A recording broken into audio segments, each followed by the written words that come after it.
हाँ तो भाई स्वागत है हमारे नए लेक्चर में। और आज के इस लेक्चर में हम पढ़ेंगे हमारा एक नया टॉपिक, और ये हमारा लास्ट टॉपिक होगा मनी चैप्टर का। ठीक है, जो हम मनी चैप्टर इतने लेक्चर से इतने दिनों से कर रहे थे, उसका ये आज लास्ट टॉपिक होने वाला है। और इसका नाम है हमारा कैशलेस इकोनॉमी इन इंडिया। यानी कि आज हम कैशलेस इकोनॉमी के बारे में पढ़ेंगे, देखेंगे कि भाई ये होती क्या है। ठीक है, क्यों ये इसमें इंडिया का, इसमें मतलब इंडिया के कंटेक्स्ट में इसके बारे में बात करेंगे। क्यों ज़रूरी है, क्या प्रोज हैं, क्या कॉन्स हैं, कैसे इंडिया में गवर्नमेंट ने इसको प्रमोट किया है और करती आ रही है और आगे करेगी। ठीक है, उसके एस्पेक्ट्स को स्टडी करेंगे। वो क्या रोल प्ले करते हैं, वो इनिशिएटिव जो गवर्नमेंट ने लिए हैं इसको प्रमोट करने के लिए, उनको देखेंगे। और फिर अपना लेक्चर को एंड करेंगे और हमारा मनी चैप्टर को भी डन करेंगे। तो ये मनी चैप्टर का आज लास्ट लेक्चर है, तो इसको जल्दी से ख़त्म करते हैं। चलो तो भाई कैशलेस इकोनॉमी, पहले सब कैशलेस का मतलब क्या है। देखो, कैशलेस का मतलब ये नहीं है कि इकोनॉमी में कोई कैश होगा नहीं, होगा कैश, पर कैशलेस इकोनॉमी का मतलब है कि जो डिपेंडेंस है लोगों की वो डिजिटल मनी पर हो। ठीक है, जो कैश है, जो फिजिकल कैश है, उस पे जो डिपेंडेंस है वो लोगों की कम हो। ये हमारा कैशलेस इकोनॉमी कहता है। ठीक है, तो आज हम इसी को पढ़ने वाले हैं इंडिया के कंटेक्स्ट में। तो यहाँ पे बोला जा रहा है कि इकोनॉमिक ट्रांजैक्शन जो हैं वो हमारे डिजिटल मीन से हों, फिजिकल कैश से नहीं हो। ठीक है, जैसे कि अब डिजिटल मीन्स क्या हो गए, जैसे कि हमारा credit card, debit card, mobile wallets, internet banking, UPI हो गया हमारा। ठीक है, क्योंकि उससे भी हम ऑनलाइन पेमेंट ही करते हैं, उससे किया जाए। फिर तो अब हमने देखा था कि जो इंडिया है वो अब कैशलेस सोसाइटी की तरफ शिफ्ट करती जा रही है। इसका मतलब क्या है कि इंडिया कैशलेस सोसाइटी की तरफ शिफ्ट कर रही है? इसका मतलब है जो हमारे डिजिटल ट्रांजैक्शंस हैं, डिजिटल ट्रांजैक्शंस वो बढ़ते जा रहे हैं। तो डिजिटल ट्रांजैक्शंस बढ़ेंगे तो जो हमारे फिजिकल कैश ट्रांजैक्शंस हैं वो कम हो जाएंगे, सीधी सी बात है। तो ये ऐसा क्यों हो रहा है? ऐसा दो कारणों की वजह से हो रहा है। एक है हमारा टेक्नोलॉजिकल एडवांसमेंट। ठीक है, यानी कि अब हमारे पास ऐसी टेक्नोलॉजी आ रही है जो हमें ये सारे काम करने के लिए इनेबल करती है, अलाउ करती है। और दूसरा है गवर्नमेंट इनिशिएटिव्स। देखो, टेक्नोलॉजी का लाना, उसको वाइड स्प्रेड तरीके से फैलाना और एक रोबस्ट इंफ्रास्ट्रक्चर खड़ा करना, ये किसी प्राइवेट कंपनी के बस की बात नहीं होती। और होती भी है तो इंडिया जैसे बड़े देश में ऐसे काम करना बहुत ही ज़्यादा हाई लेवल पे, ये इतना आसान नहीं होता और इसमें बहुत ज़्यादा इन्वेस्टमेंट लगती है। तो ये गवर्नमेंट के इनिशिएटिव्स के द्वारा ही किया जा सकता है। तो गवर्नमेंट ने 2015 से लेके ये अपने इनिशिएटिव्स शुरू करे हैं। उनको डिजिटल इंडिया फ्लैगशिप प्रोग्राम बोला गया है। फ्लैगशिप इसलिए बोला गया है क्योंकि वो बहुत बड़े हैं, बहुत ज़्यादा महंगे हैं, बहुत ज़्यादा इन्वेस्टमेंट लगता है उनमें, इसलिए फ्लैगशिप बोला गया है। ठीक है, तो ये था हमारा इंट्रोडक्शन। अब हम पढ़ लेते हैं कि इसमें कुछ कॉन्सेप्ट्स हैं जो आगे जाके हम इनके बारे में डिस्कस करेंगे, जिनको रीड करेंगे। तो उनको पहले से ही पढ़ लेते हैं। सबसे पहली बात है डिजिटल पेमेंट्स। तो डिजिटल पेमेंट्स वो पेमेंट्स हैं हमारे जो ऑनलाइन सिस्टम्स या इलेक्ट्रॉनिक सिस्टम्स की मदद से किए जाते हैं। ठीक है, यहाँ पे जो फिजिकल करेंसी है उसका यूज़ नहीं किया जाता। फाइनेंशियल इंक्लूजन, इसको तो हम बहुत सारे लेक्चर से पढ़ते हुए आ रहे हैं। फाइनेंशियल इंक्लूजन क्या होता है?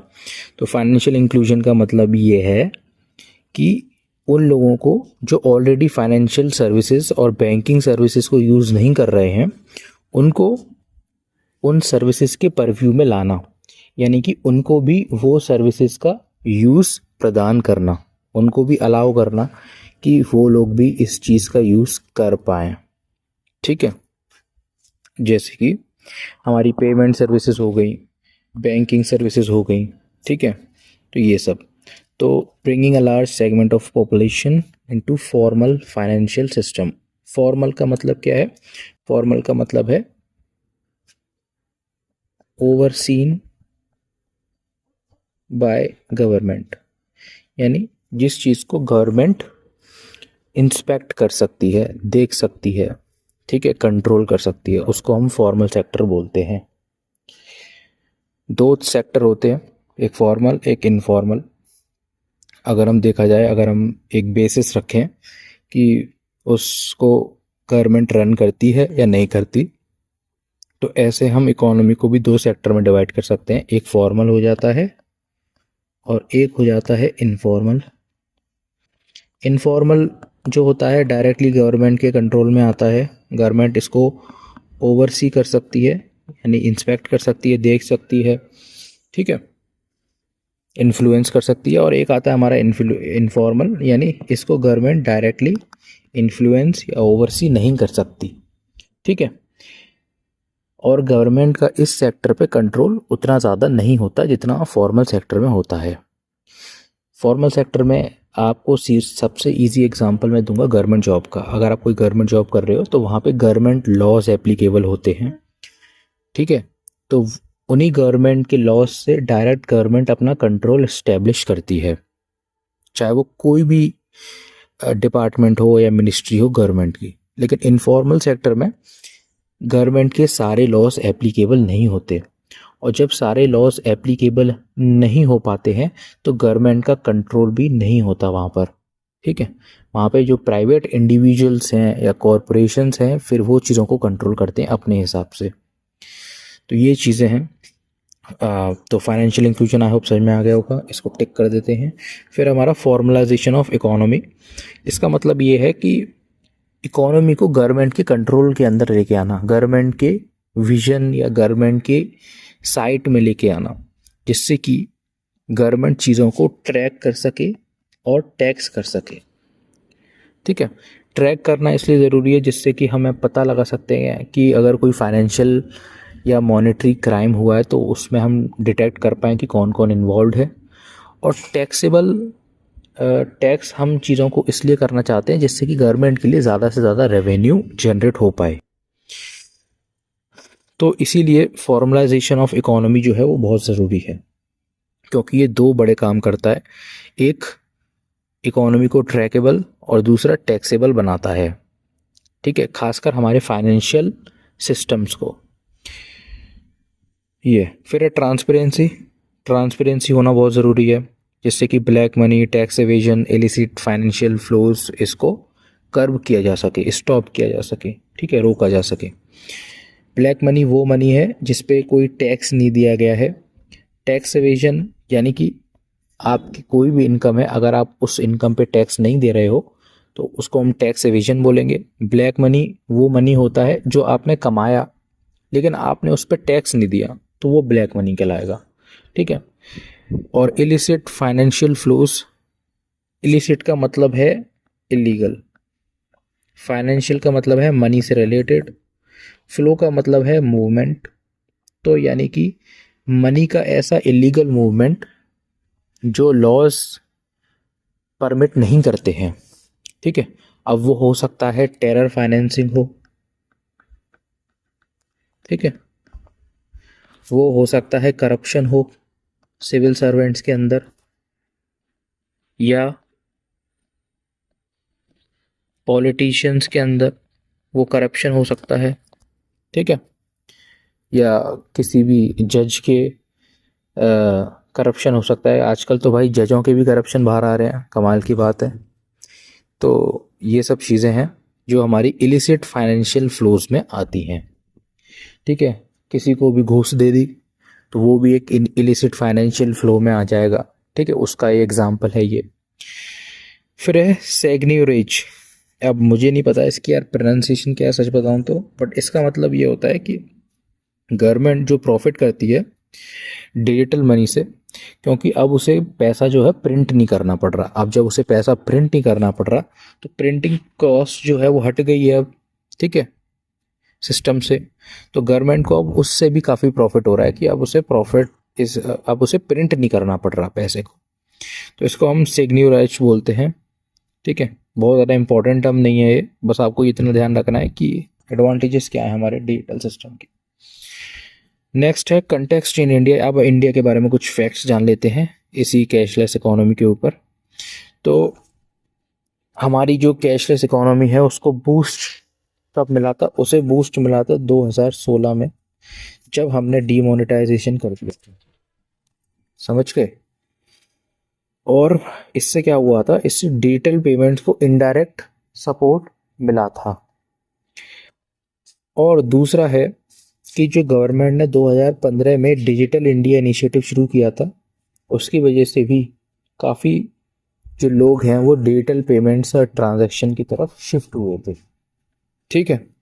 चलो, और ये जो मिशन है डिजिटल इंडिया का, इसने बहुत ज़्यादा इंफ्रास्ट्रक्चर में डेवलपमेंट लेके आया है। कौन से इंफ्रास्ट्रक्चर में? डिजिटल इंफ्रास्ट्रक्चर में, ठीक है। नेक्स्ट हम बात कर लेते हैं हमारे गवर्नमेंट इनिशिएटिव्स की, जिन्होंने डिजिटल इंडिया प्रोग्राम को, या फिर हम बोल सकते हैं डिजिटल इंडिया सिस्टम को, बहुत ज़्यादा प्रमोट किया है। तो देखो, वैसे तो हम इनके बारे में डीप में पढ़ेंगे, बट अभी अभी जो है मैं सिर्फ आपको शॉर्ट में समझा रहा हूँ। नेक्स्ट अभी 15-20 मिनट के बाद हम इसको डीप में पढ़ने वाले हैं इन सब। तो यूपीआई का आना वो बहुत ज़्यादा ज़रूरी था। उससे 18 बिलियन ट्रांजैक्शन जो है वो ऑनलाइन हो गए, और 24 लाख करोड़ रुपए के जो ट्रांजैक्शन थे, देखो दोनों में अंतर है। 18 बिलियन ट्रांजैक्शन यानी कितनी बार मनी को ट्रांसफर किया गया इधर उधर, उसको हम ट्रांजैक्शन कहते हैं। एक ट्रांजैक्शन का मतलब होता है ट्रांसफर ऑफ मनी, ठीक है। ये है हमारे ट्रांजैक्शन की डेफिनेशन, ट्रांसफर ऑफ मनी, ठीक है। और इन 18 बिलियन ट्रांजैक्शन में कितना पैसा यूज हुआ? वो था 24 लाख करोड़। बहुत ज़्यादा हाई अमाउंट है, ठीक है। तो ये जो इतना सारा पैसा है, ये हमारे गवर्नमेंट के अंडर में आ गया था डिजिटल इंडिया की मदद से। और 85% of India total digital payments, ठीक है, ये डायरेक्टली गवर्नमेंट के अंदर आ गया। कौन सी कौन से सिस्टम में? यूपीआई सिस्टम में। तो मैंने बताया था यूपीआई एक क्या है? इंटरफेस है जो हमें अलाउ करता है डिजिटल पेमेंट करने के लिए, ठीक है। चलो, फिर हमारा भारत इंटरफेस फॉर मनी, ये ऐप है जो हमें यूपीआई से कनेक्ट करता है और हमें मोबाइल डिवाइसेस में अलाउ करता है पेमेंट करने के लिए।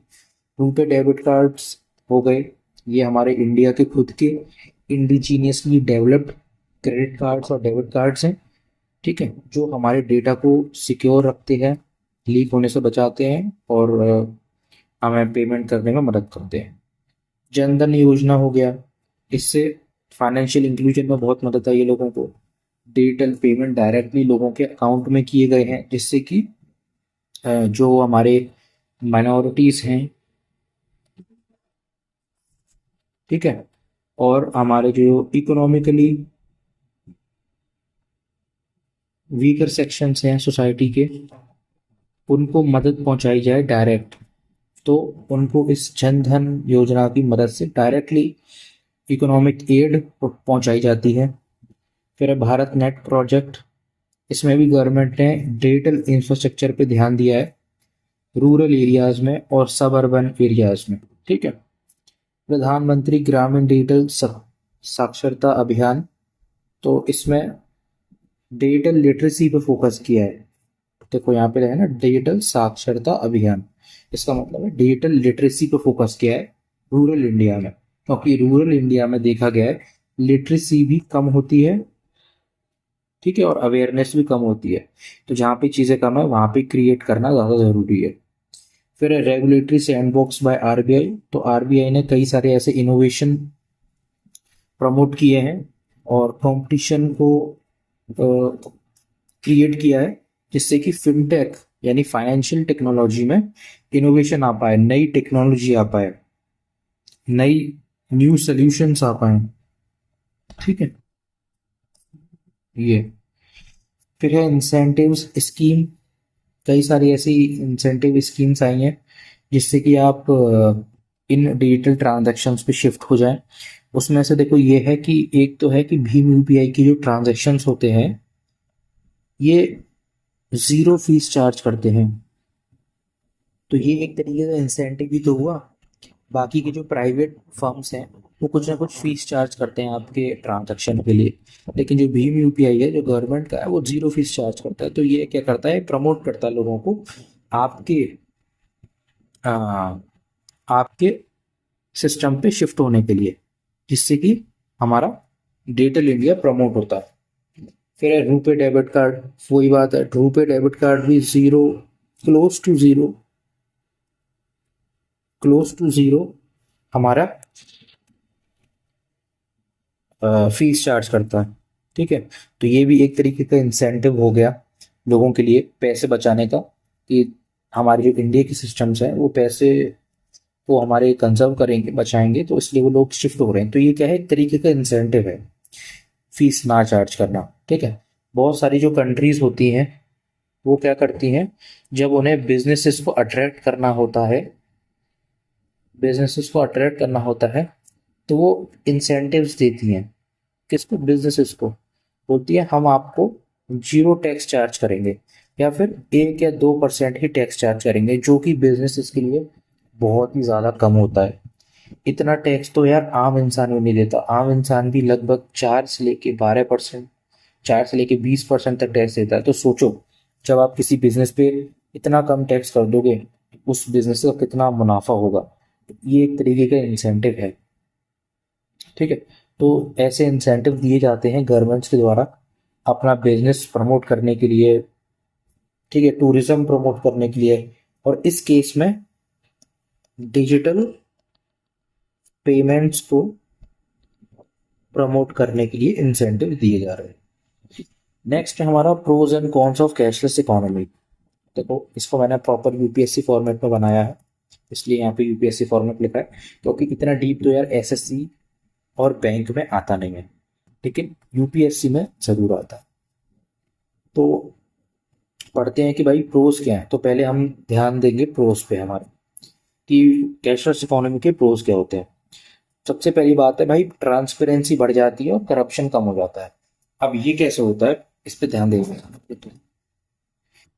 डिजिटल ट्रांजैक्शन जो होते हैं वो हमेशा ना कुछ ट्रेल छोड़ जाते हैं। मतलब छोड़ जाने का मतलब ये है कि उनका कुछ ना कुछ एड्रेस या डेटा सिस्टम में मेंटेन रहता है। ठीक है, तो हम पता लगा सकते हैं किसने किसको कब कितना ट्रांजैक्शन किया।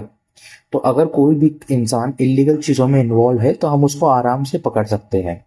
ठीक है, अगर कोई भी इंसान कोई इलीगल फाइनेंशियल एक्टिविटीज में इन्वॉल्व है तो हम इस डेटा की मदद से हम उसको आराम से पकड़ सकते हैं और प्रोसिक्यूट कर सकते हैं।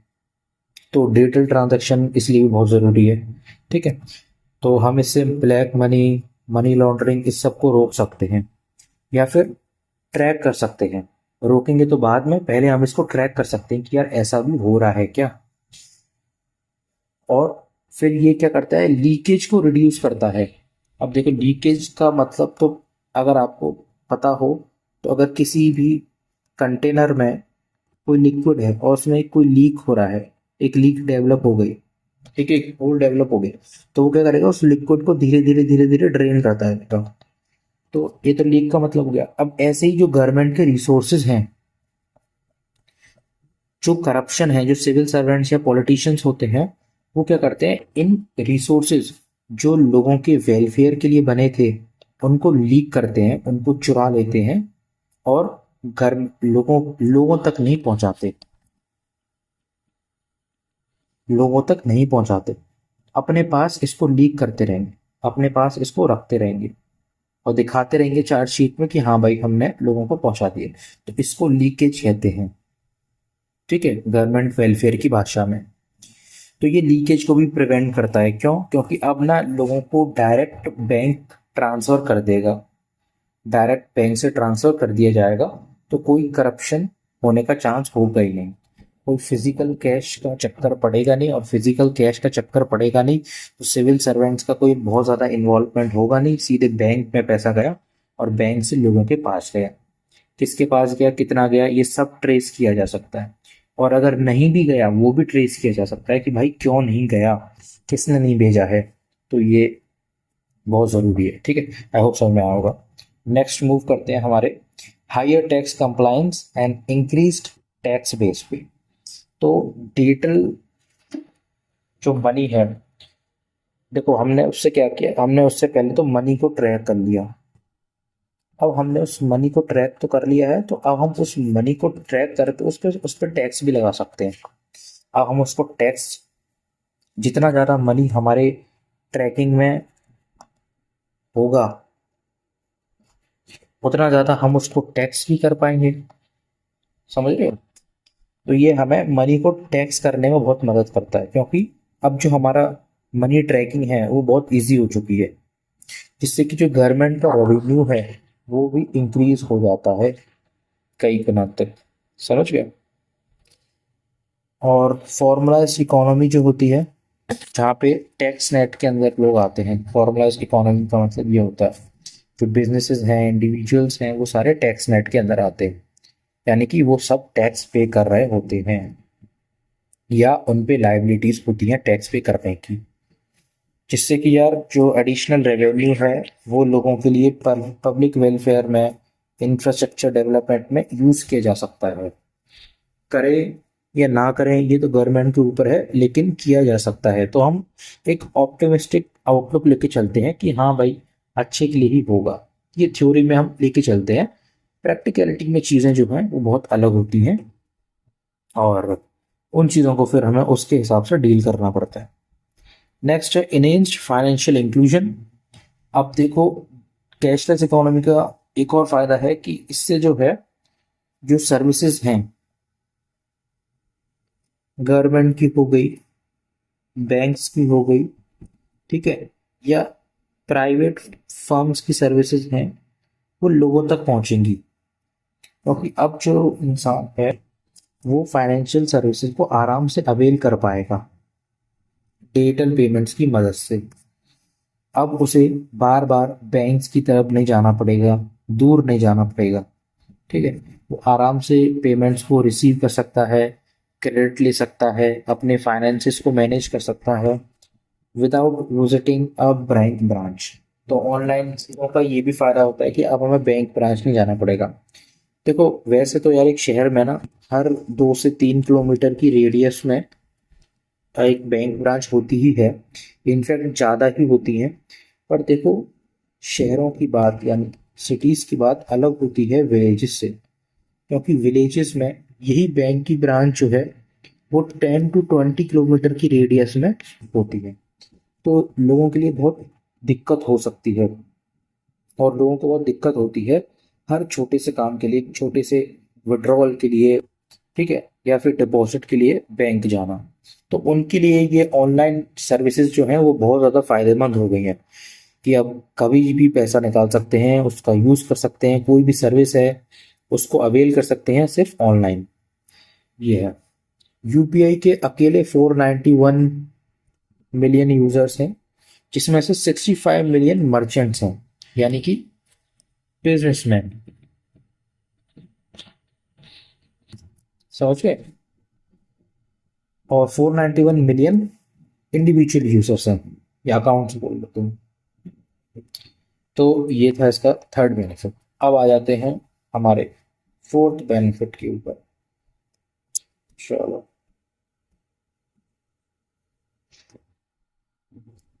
एक सेकंड, बहुत सारे नोट्स हैं। चलो, तो cashless economy in India part 2, इसमें हम पढ़ने वाले हैं पार्ट टू मतलब ये नोट्स का पार्ट 2 है। तो हमारा ये रहा। फोर्थ है कि cost reduction for the economy. अब देखो फिजिकल करेंसी को ना क्रिएट करना तो हमें होता नहीं है, सॉरी डिजिटल करेंसी को हमें क्रिएट तो करना नहीं पड़ता, उसको तो बस हमें रिकॉर्ड करना है, समझ गए। तो फिजिकल करेंसी को लेकिन प्रोड्यूस करने में बहुत ज़्यादा रिसोर्सेज खर्च होते हैं, जो कि रिसोर्सेज गवर्नमेंट ही बियर करती है। लेकिन डिजिटल करेंसी के केस में ये रिसोर्सेज गवर्नमेंट को बियर करने नहीं पड़ते, समझ गए। क्योंकि डिजिटल चीज़ को क्रिएट करने में कोई मेहनत लगती नहीं है ज़्यादा, वहाँ पे बहुत ज़्यादा रिसोर्सेज लगते ही नहीं है। बस आपको एक नंबर टाइप करना है और आपकी डिजिटल करेंसी क्रिएट हो जाएगी, बस। तो इससे जो है गवर्नमेंट को बहुत ज़्यादा रेवेन्यू का प्रॉफिट होगा, क्योंकि नोट्स को प्रोड्यूस करना भी इतना आसान नहीं होता, और खासकर करेंसी नोट्स को, क्योंकि उनको स्पेशल तरीके से बनाया जाता है, स्पेशल पेपर से बनाया जाता है।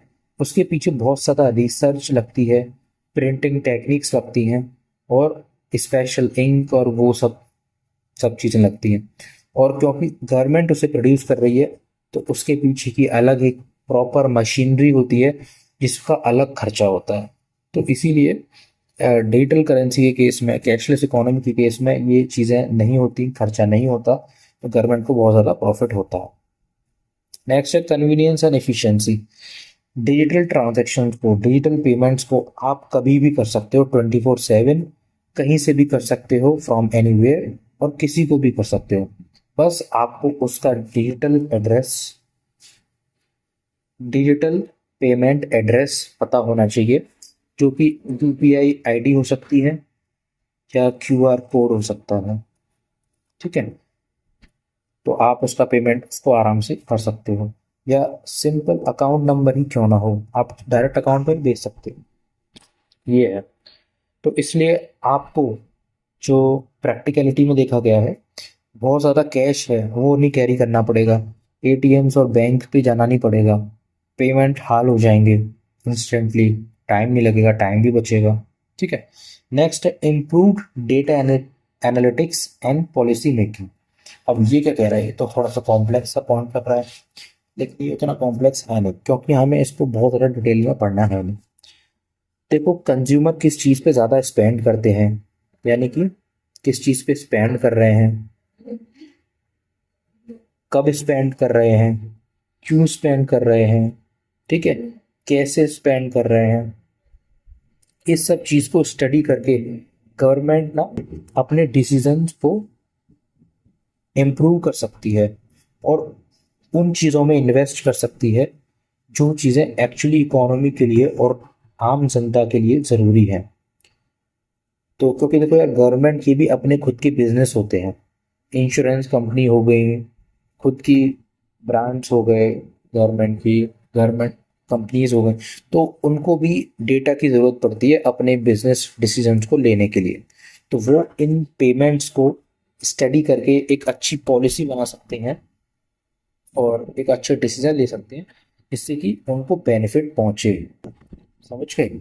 जैसे कि कोई इंसान है, तो गवर्नमेंट ने ये देखा है कि जनवरी में क्या हो रहा है, लोग क्या कर रहे हैं, हाउस पेमेंट ज़्यादा करते हैं। एग्जाम्पल दे रहा हूँ मैं, ठीक है। तो गवर्नमेंट क्या करेगी, वो जनवरी में ऐसी स्कीम निकाल देगी जहाँ पे होम लोन इजीली अवेलेबल है। इससे क्या होगा, लोग जिस टाइम पे हाउस पेमेंट कर रहे होंगे या होम पेमेंट्स कर रहे होंगे, उसी टाइम उन्हें एक स्कीम दिखेगी होम लोन्स की, और वो उसको अवेल करने के उस टाइम पे ज़्यादा चांसेस होंगे, क्योंकि उस टाइम पे लोग इस तरफ ज़्यादा पेमेंट कर रहे होते हैं। तो इससे गवर्नमेंट की स्कीम में काफ़ी सारा इन्वेस्टमेंट आ सकता है। तो ऐसे हमारे एनालिटिक्स होते हैं, डेटा एनालिटिक्स, वो हेल्प करते हैं कंज्यूमर, ध्यान देना, कंज्यूमर बिहेवियर को समझने में। और एक बार अगर आप कंज्यूमर बिहेवियर समझ गए, तो आप उस कंज्यूमर बिहेवियर को इन्फ्लुएंस कर सकते हैं थ्रू एडवर्टीजमेंट, इंसेंटिव्स, वो सब, ठीक है। चलो, फिर हमारा 7th पॉइंट, जो कि है डिजिटल लिटरेसी और इनोवेशन को ये बूस्ट करता है। तो देखो डिजिटल टेक्नोलॉजीज के लिए ना डिजिटल लिटरेसी होना बहुत ज़्यादा ज़रूरी है। तो अगर डिजिटल पेमेंट्स बढ़ेंगे इसका मतलब है कि डिजिटल टेक्नोलॉजीज भी बढ़ेंगी, और डिजिटल टेक्नोलॉजी को इंसान तभी यूज कर पाएगा जब उसके पास डिजिटल लिटरेसी होगी।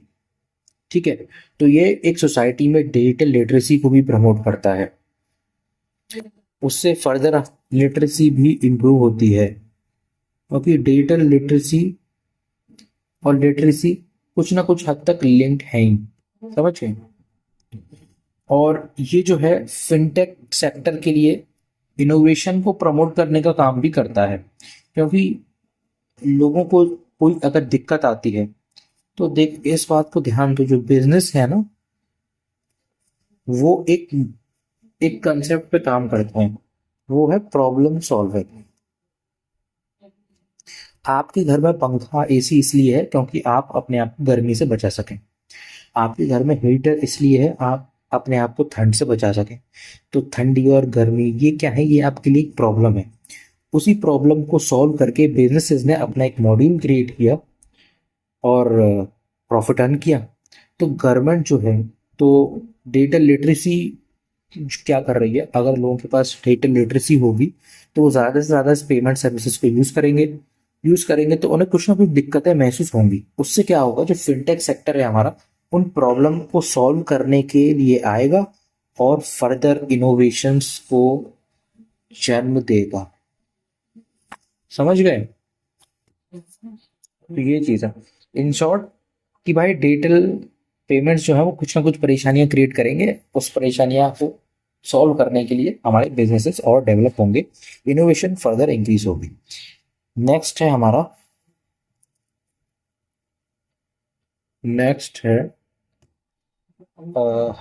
Reduced risk of counterfeit currency. अब काउंटरफिट का मतलब क्या होता है, काउंटरफिट का मतलब होता है फेक करेंसी या कॉपीड करेंसी। तो हमने देखा है कि यार बहुत सारे लोग, कुछ होशियार लोग थे, उन्होंने फेक करेंसी बनानी शुरू कर दिया, फेक करेंसी को प्रिंट करना शुरू कर दिया और फिर उसे यूज करने लग गए। तो एकदम सेम टू सेम उसके पैटर्न को, उसके पेपर की क्वालिटी को, हर चीज को उन्होंने स्टडी किया और फेक करेंसी बना ली। तो उसी को हम काउंटर फीट करेंसी बोलते हैं। लेकिन अब डिजिटल करेंसी के केस में ये पॉसिबल ही नहीं होगा, क्योंकि कोई करेंसी एग्जिस्ट ही नहीं करेगी ना, हर चीज़ तो ऑनलाइन है और हर चीज़ गवर्नमेंट के कंट्रोल में है। तो कोई अलग पैरेलल सिस्टम करेंसी का, पैरेलल सिस्टम रन नहीं कर पाएगा। किसका, करेंसी का।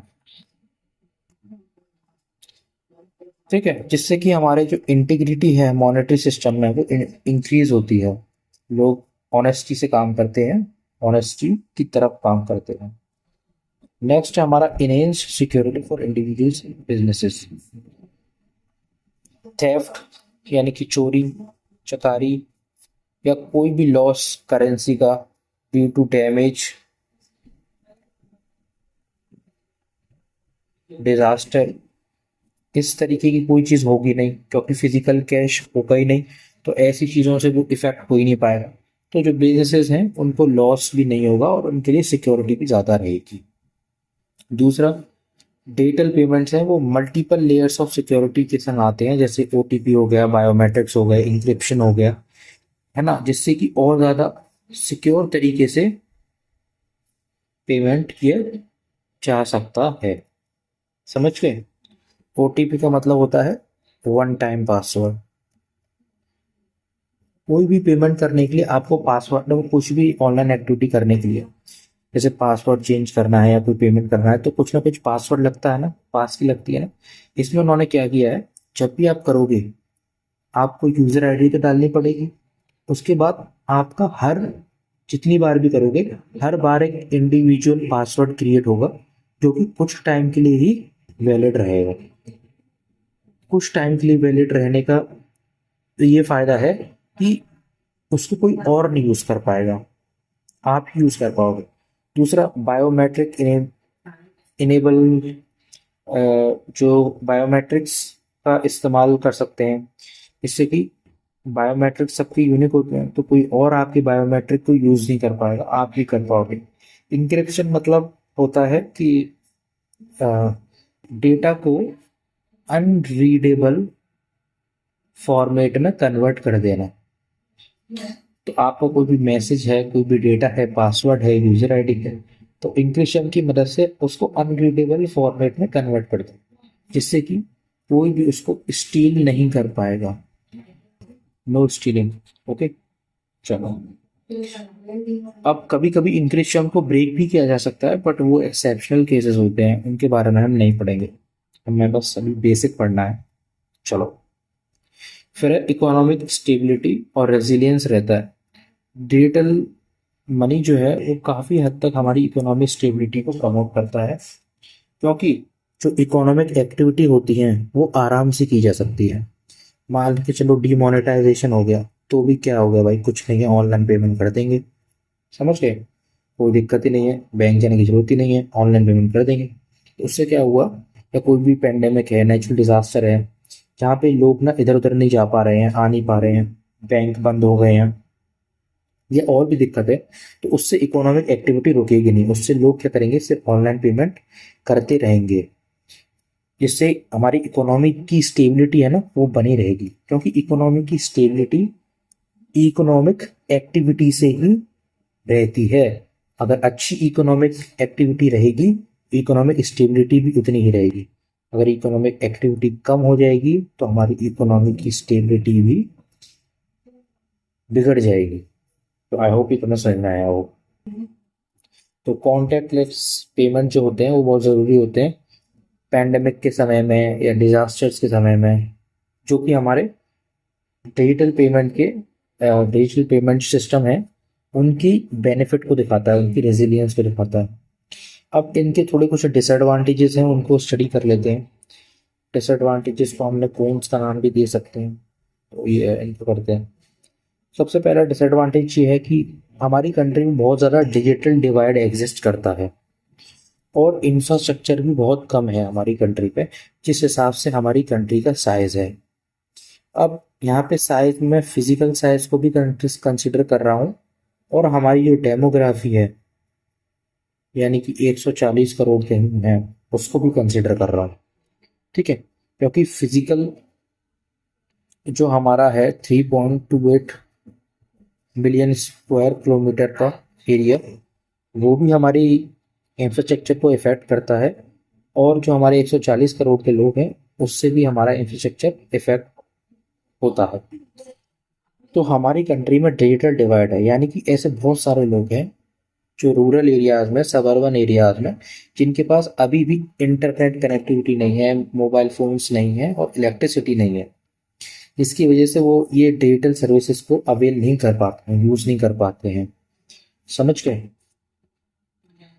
और ये भारत नेट जैसे जो इनिशिएटिव चलाए हैं जहाँ पे डिजिटल इंफ्रास्ट्रक्चर को बढ़ाने की बात की गई है, अभी भी बहुत सारी जगह ऐसी हैं जो ये सारी दिक्कतें फेस करती हैं। अगर वहाँ पे ये सारी चीज़ें होंगी भी तो भी वो क्या, उनकी पावर सप्लाई उतनी अच्छी नहीं होगी, ठीक है, वहाँ पे कंसिस्टेंट इंटरनेट नहीं होगा। जैसे JNK है, जहाँ पे इंटरनेट जो है वो बहुत कॉमन है, वहाँ पे बैन कर दिया जाता है ड्यू टू सिक्योरिटी रीजंस, ठीक है। पावर सप्लाई बहुत जगह कट कर दी जाती है क्योंकि उतनी बिजली बनती ही नहीं है हमारे देश में, ठीक है। तो ये सारी चीज़ें जो हैं वो हमारे डिजिटल पेमेंट अडॉप्शन को रोकती हैं, हिंडर करती हैं, समझ गए। तो ये कौन है हमारे कैशलेस इकोनॉमी का। इंडिया के केस में ध्यान रखना, हम वर्ल्ड की बात नहीं कर रहे। फिर है डिजिटल लिटरेसी। तो डिजिटल लिटरेसी जो है वो भी हमारे देश में अभी उतनी अच्छी है नहीं। सबसे पहली बात तो लिटरेसी ही हमारे देश में अभी बहुत ज़्यादा नहीं है, समझिए 780 से कम है। तो डिजिटल लिटरेसी तो बहुत दूर की बात है, जिससे कि जो लोग हैं उनका बहुत ज़्यादा स्किल नहीं है यूज़ करने का, और कॉन्फिडेंस भी नहीं है। स्किल नंबर 1, दूसरा कॉन्फिडेंस नहीं है डिजिटल पेमेंट्स की तरफ और उनको यूज़ करने का, ये चीज़। फिर है हमारा तीसरा cyber security and online fraud.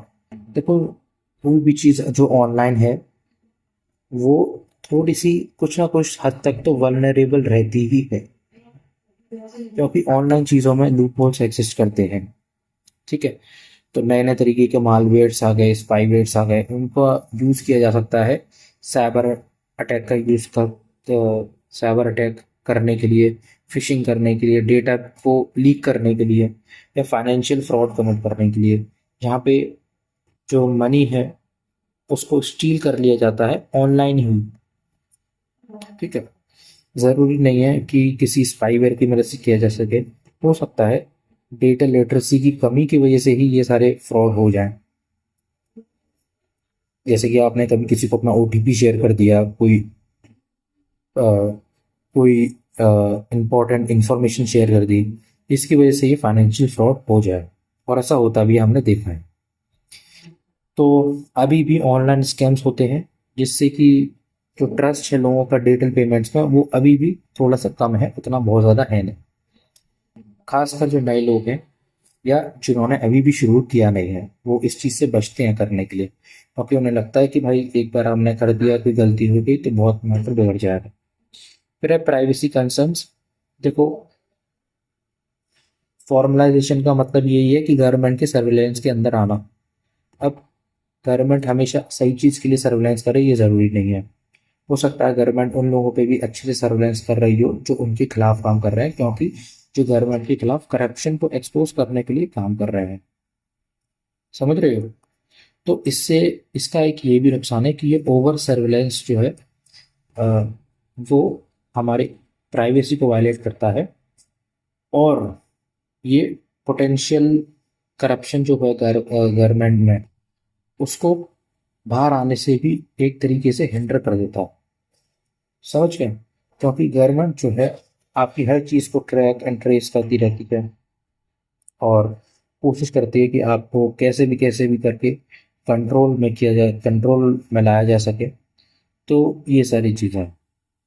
तो देखो, जब सर्विलेंस बढ़ता है तो उससे कुछ प्रोज भी होते हैं, कॉन्स भी होते हैं। प्रोज ये हैं कि क्राइम्स को रोका जा सकता है, क्रिमिनल्स को प्रोसिक्यूट किया जा सकता है बहुत ईजिली, और ट्रेस किया जा सकता है। लेकिन उसके कॉन्स ये हैं कि जब यही क्रिमिनल्स गवर्नमेंट के अंदर बैठे हैं, गवर्नमेंट की सीटों पे बैठे हैं, तो वो इसी सिस्टम का यूज़ करके सामने वाले को दबाते हैं और अपना करप्शन को एक्सपोज होने से रोकते हैं। ये है। सेकंड हमारा, फिफ्थ है हमारा कि exclusion of the informal sector. तो हमारा जो इनफॉर्मल सेक्टर है, जो कि अभी भी बहुत ज़्यादा कैश पे डिपेंडेंट है, वो अभी भी इसके बाहर ही है, इसके परव्यू में नहीं है। ठीक है, और यहाँ पे जो कैशलेस सिस्टम है वो उनकी लाइफ को नेगेटिवली इम्पैक्ट कर सकता है। ये सारी चीज़ें हैं। ठीक है, क्योंकि बहुत सारी चीज़ें जो होती हैं वो ऑफलाइन जब होती थी, अब उन्हें ऑनलाइन कर दिया गया, तो लोगों की जॉब्स जो हैं वो चली गई, जिससे कि जॉब्स का लॉस हुआ। समझ गए? जैसे कि जो लोग प्रिंट करते थे मनी को, अब उतना मनी जब प्रिंट नहीं हो रहा, तो कुछ ना कुछ लोगों ने तो अपनी जॉब खोई होंगी, या जो नई जॉब आनी थी वो नहीं आई, उससे जो जॉब मार्केट है उसको अफेक्ट तो पड़ा ही है। दूसरा, जो लोग अकाउंटिंग का काम करते थे, पैसे को मैनेज करना, स्टोर करना, वो उनकी भी जॉब्स पे कई काफ़ी सारा इफेक्ट हुआ है, क्योंकि अब उनकी ज़रूरत ही नहीं है, अब उनकी नीड है ही नहीं। तो इनफॉर्मल सेक्टर पे ये सारी चीज़ें काफ़ी ज़्यादा अफेक्ट डालती हैं, इसमें कोई शक नहीं है। फिर system failure and technical glitches. कभी कभी जो सिस्टम है वो फेल हो जाते हैं ड्यू टू ओवरबर्डन। ठीक है, ओवरबर्डन के केस में सिस्टम्स फेल भी हो जाते हैं, क्योंकि भाई इंडिया की पॉपुलेशन ही बहुत ज़्यादा है, हमने डिस्कस किया 140 करोड़। तो बहुत ज़्यादा सिस्टम्स पे लोड रहता है, सिस्टम जो है वो ओवरबर्डन हो जाते हैं।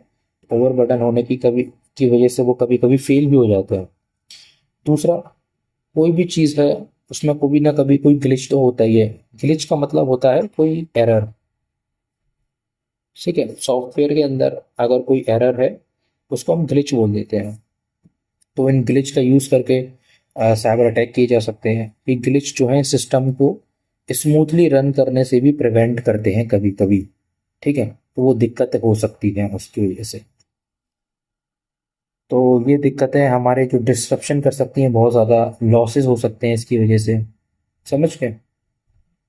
चलो, फिर over indebtedness and reckless spending. अब देखो, ऑनलाइन पेमेंट जो है वो बहुत आसान है करना। अब जब कोई चीज़ आसान होती है करनी तो इंसान उसको और ज़्यादा करता है।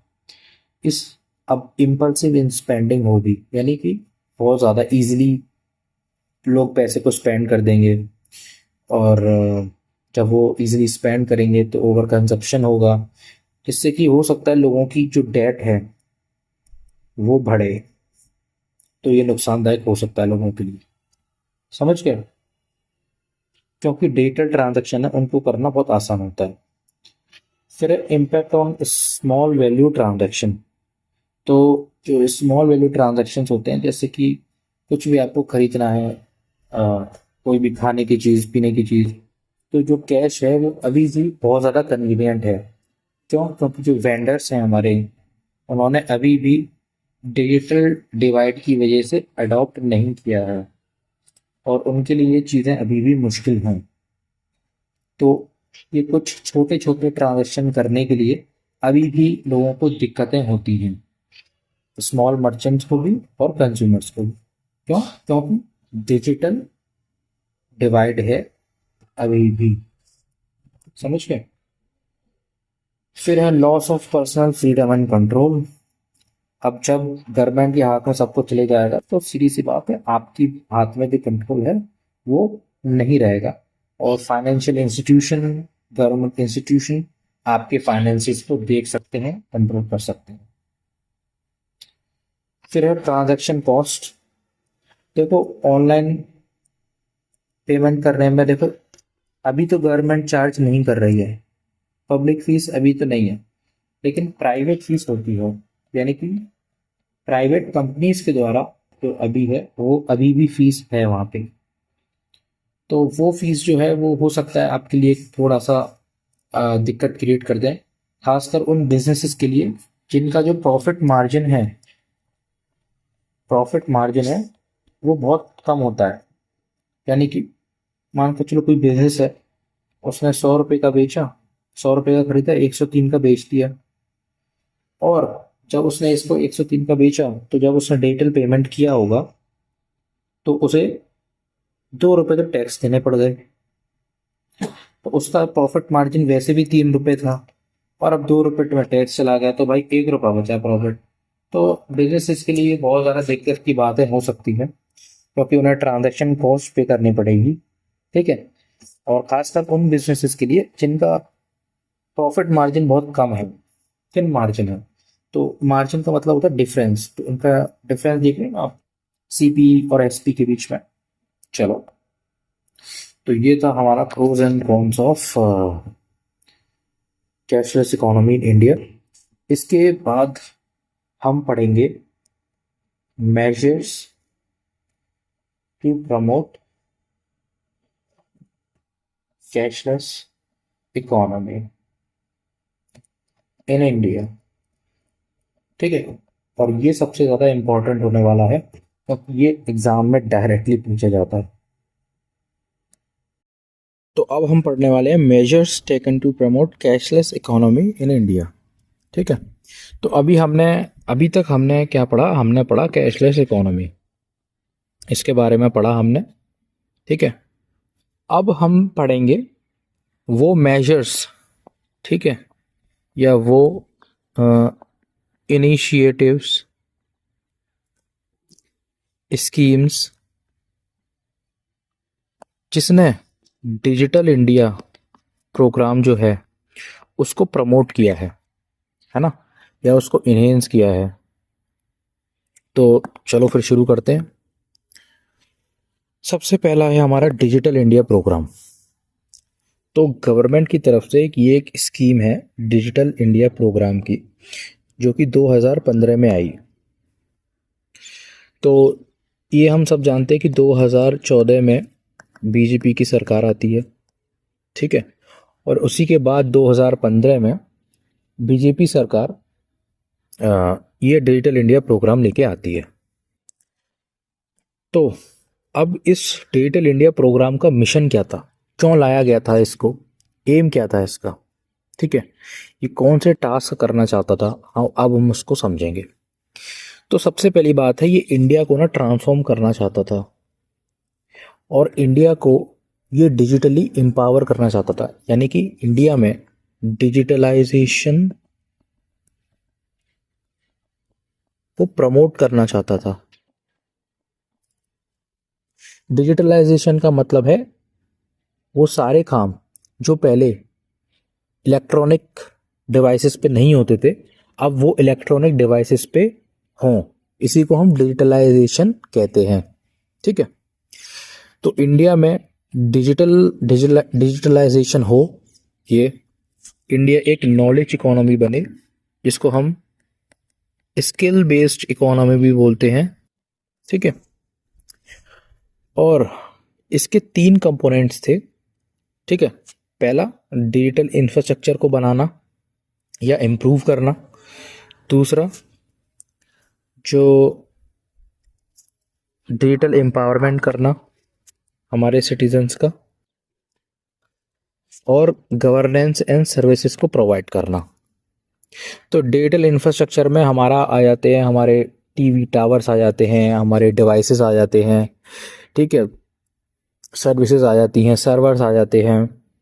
तो वही सारा इंफ्रास्ट्रक्चर आ जाता है जो हमें इंटरनेट को एक्सेस करने में मदद करता है, समझ गए। फिर है गवर्नेंस एंड सर्विसेज।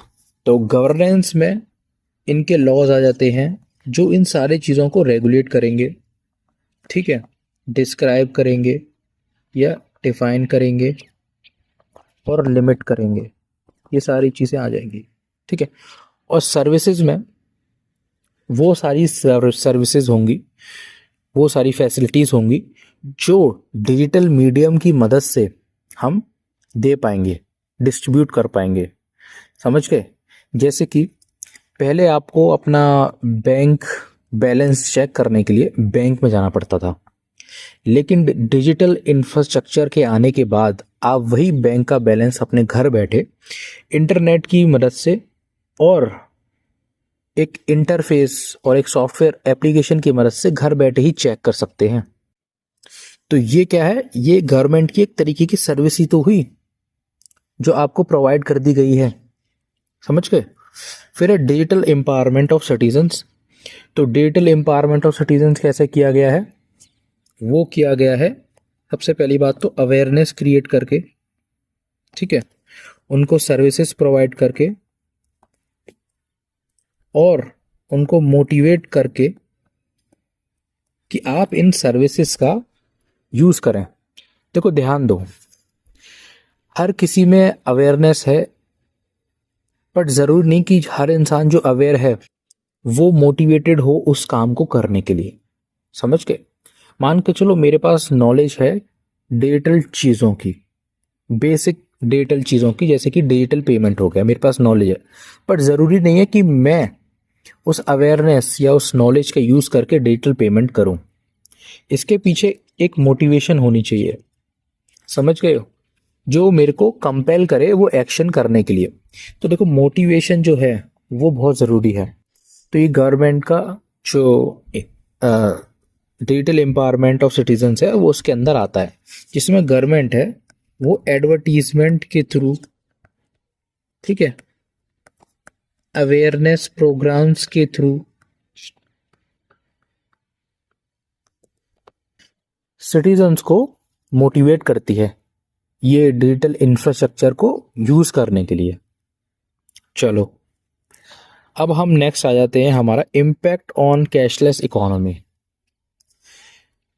मतलब ये जो डिजिटल इंडिया जो प्रोग्राम लेके आई है गवर्नमेंट, इसका हमारे जो कैशलेस इकोनॉमी है उस पर क्या इम्पैक्ट पड़ा, कैसे इसने इसको देखते हैं इम्प्रूव किया है या इसको डिग्रेड किया है, क्या किया है देखते हैं। चलो तो सबसे पहली बात है इंफ्रास्ट्रक्चर डेवलपमेंट। हमेशा कोई भी चीज़ के लिए उसको फीजिबल बनाने के लिए, उसको पॉसिबल बनाने के लिए इंफ्रास्ट्रक्चर तो ज़रूरी है ही है यार। फिर चाहे वो डिजिटल फील्ड हो, है ना, कोई भी टेक्निकल फील्ड हो, या हॉस्पिटल हो, स्कूल्स हो, हर जगह इंफ्रास्ट्रक्चर तो लगता ही है, ये बात तो हम सब मानते ही हैं। ठीक है, तो इंफ्रास्ट्रक्चर जो है वो एक मेन पॉइंट है जिसके बारे में हम पढ़ेंगे हर जगह। यहाँ पे हम उसको पहले पढ़ लेते हैं। तो डिजिटल इंडिया प्रोग्राम ने इंफ्रास्ट्रक्चर को बहुत ज़्यादा प्रमोट किया है, बहुत ज़्यादा फोकस किया है इस पे। और जो भारत नेट है, जो प्रोग्राम गवर्नमेंट का, जिसमें इंफ्रास्ट्रक्चर पे ही बहुत ज़्यादा फोकस किया गया है, उसको रूरल और सबर्बन रीजन्स तक पहुंचाने की कोशिश की गई है। अच्छा, इस इंफ्रास्ट्रक्चर में मतलब क्या बिल्डिंग्स बनाई गई हैं? देखो, इन इंफ्रास्ट्रक्चर में कई सारी चीज़ों पर फोकस किया गया है, जैसे कि इलेक्ट्रिसिटी, ठीक है, इंटरनेट कनेक्शन, या हम बोल सकते हैं ब्रॉडबैंड कनेक्शन पे बहुत ज़्यादा फोकस किया गया है। समझ गए? ये सारी चीज़ें, टावर्स को बिल्ड करना, तो वो सारे ब्रॉडबैंड कनेक्शन के परव्यू में आ जाते हैं, उसी के अंडर में आ जाते हैं, क्योंकि अगर ब्रॉडबैंड कनेक्शन होगा तो इंटरनेट कनेक्शन भी उसी के साथ आ जाता है। ठीक है, बस ब्रॉडबैंड कनेक्शन जो है वो हायर जनरेशन्स का होना चाहिए, जैसे कि 3G 4G 5G ये। तो और मोबाइल पेनिट्रेशन पे बहुत ज़्यादा फोकस किया, यानी कि कम से कम प्राइस में लोगों के पास ऐसे इलेक्ट्रॉनिक डिवाइसेस अवेलेबल हों जिससे कि वो पेमेंट कर पाएँ। समझ गए? वो पेमेंट कर पाएँ, जो कि बहुत ज़्यादा ज़रूरी है हमारे डिजिटल पेमेंट के लिए। क्योंकि यार देखो, इलेक्ट्रॉनिक डिवाइसेस और इंटरनेट, ये दोनों तो प्राइमरी हैं, प्राइमरी चीज़ें हैं जो मतलब बहुत ज़्यादा इंपॉर्टेंट हैं, ये मेन है, एसेंशियल्स हैं। इसके बिना तो आप डिजिटल पेमेंट कर ही नहीं पाओगे ना। ठीक है, तीसरा आप इलेक्ट्रिसिटी को भी ले सकते हो, बट ये दोनों चीज़ें मेन मान के चलते हैं हम। ठीक है, क्योंकि हम सपोज कर लेते हैं कि इलेक्ट्रिसिटी तो यार आजकल हर जगह है ही है। फिर है डिजिटल लिटरेसी। तो डिजिटल इंडिया प्रोग्राम एक ब्रॉड प्रोग्राम है, ठीक है, इट्स अ ब्रॉड प्रोग्राम। फिर इसके अंदर हैं सब प्रोग्राम्स। तो जैसे कि अभी आपने देखा भारत नेट है, इसी के अंदर आता है, जो कि हमारा किस पे फोकस करता है? इंफ्रा पे फोकस करता है। इंफ्रास्ट्रक्चर को मैं शॉर्ट फॉर्म में इंफ्रा बोल देता हूँ। ठीक है, बार बार इतना कॉम्प्लेक्स इंग्लिश का शब्द बोलने में भी दिक्कत होती है। फिर है हमारा डिजिटल लिटरेसी। अब डिजिटल लिटरेसी को भी एक प्रोग्राम जो है वो है हमारा PMG दीक्षा प्रोग्राम। ये हमारा डिजिटल लिटरेसी को प्रमोट करता है। अब इंफ्रास्ट्रक्चर आ गया, अब उस इंफ्रास्ट्रक्चर को यूज़ करने के लिए हमारे पास नॉलेज होनी चाहिए ना, स्किल होनी चाहिए ना। तो वो स्किल और नॉलेज हमें ये PMG दीक्षा प्रोग्राम प्रोवाइड करता है। हर किसी को नहीं, खासकर उन लोगों को जो रूरल और सबर्बन एरियाज़ में रहते हैं, जहाँ पर बहुत ज़्यादा अवेयरनेस नहीं है, बहुत ज़्यादा फैसिलिटीज़ नहीं है, बहुत ज़्यादा लोगों के अंदर नॉलेज नहीं है, वहाँ पे ज़्यादा फोकस किया जा रहा है। ठीक है, क्योंकि सिटीज़ के अंदर तो लोगों के पास ऑलरेडी नॉलेज होती है, फ्लो ऑफ इंफॉर्मेशन सिटीज़ में बहुत ज़्यादा अच्छा होता है। लेकिन जो विलेजेस होते हैं, जो शेड्यूल्ड एरियाज़ होते हैं, वहाँ पे ये फ्लो ऑफ इंफॉर्मेशन घट जाता है, क्योंकि वो अलग होते हैं और मेजॉरिटी ऑफ द पॉपुलेशन हमारी विलेजेस में ही रहती है। तो उस मेजॉरिटी ऑफ पॉपुलेशन को डिजिटल इंडिया प्रोग्राम के अंदर लाने के लिए हमने डिजिटल लिटरेसी प्रोग्राम को इस्टेब्लिश किया है, जहाँ पे लोगों को अवेयरनेस क्रिएट की जाएगी। किसके किसके बारे में अवेयरनेस क्रिएट की जाएगी?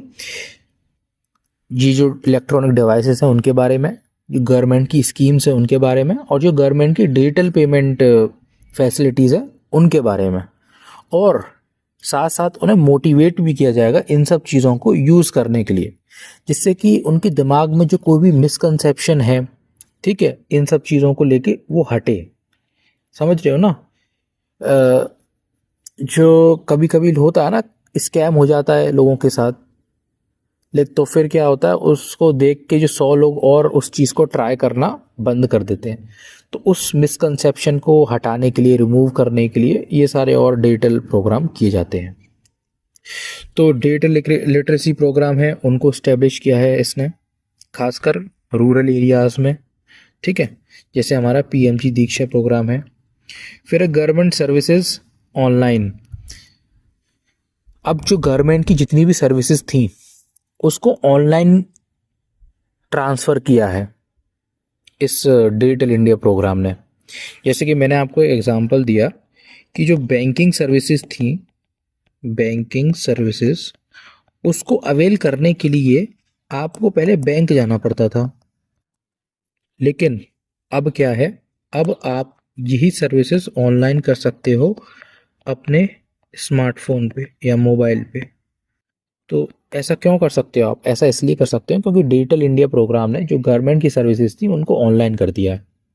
इसका मैं एग्जांपल दे सकता हूँ, जैसे कि आपको बैलेंस चेक करना है, ट्रांसफ़र ऑफ मनी करना है, हो सकता है आपको सेंड करना हो या रिसीव करना हो, ठीक है, किसी को पेमेंट करनी है, और भी बहुत सारी तरीके की सर्विस।